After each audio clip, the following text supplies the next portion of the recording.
আসসালামু আলাইকুম। প্রিয় চাকরি প্রত্যাশী ভাই বোনেরা, আশা করি সকলে ভালো আছেন এবং সুস্থ আছেন। আর আপনাদের মাঝে নতুন আরেকটি ভিডিও নিয়ে হাজির হলাম। আর আজকে আমি আলোচনা করব যে 17তম শিক্ষক নিবন্ধনে সুপারিশপ্রাপ্ত কতজন হয়েছেন এবং 18তম লিখিত পরীক্ষার ফলাফল কবে দিবে এবং 19তম সার্কুলার কবে ছাড়বে, এই বিষয় নিয়ে আপনাদের মাঝে আজকে আমি আলোচনা করব।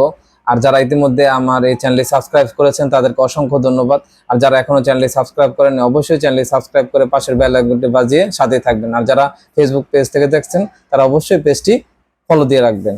এবার আসা যাক মূল আলোচনায়। আর প্রথমে আমরা যেটা বলতে চাচ্ছি সেটা হচ্ছে 17তম শিক্ষক নিবন্ধনে পঞ্চম গণবিজ্ঞপ্তিতে যারা চূড়ান্তভাবে সুপারিশপ্রাপ্ত হয়েছেন তাদেরকে আন্তরিক শুভেচ্ছা ও অভিনন্দন জানাচ্ছি। এবং মন্ত্রণালয় থেকে তারা চূড়ান্ত সুপারিশ দিয়ে দিয়েছে।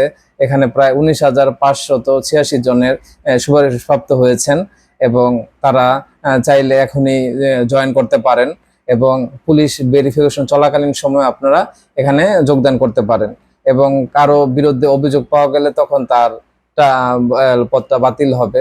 এছাড়া সব কিছু ঠিকঠাক থাকবে।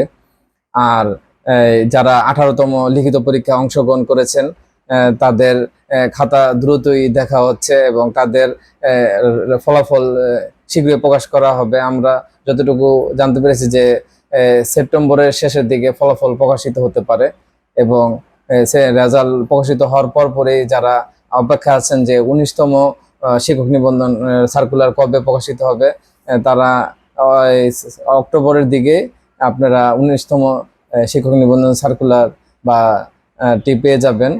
আর যারা 19তম সার্কুলারে আবেদন করবেন তারা প্রস্তুতি নিতে থাকেন যে পরীক্ষার জন্য, বা আগে থাকতে আপনারা প্রস্তুতি নিয়ে রাখলে আপনাদের প্রস্তুতিটা ধারালো হবে। আর সেই আশা ব্যক্ত রেখে আপনাদের কাছ থেকে বিদায় নিচ্ছি।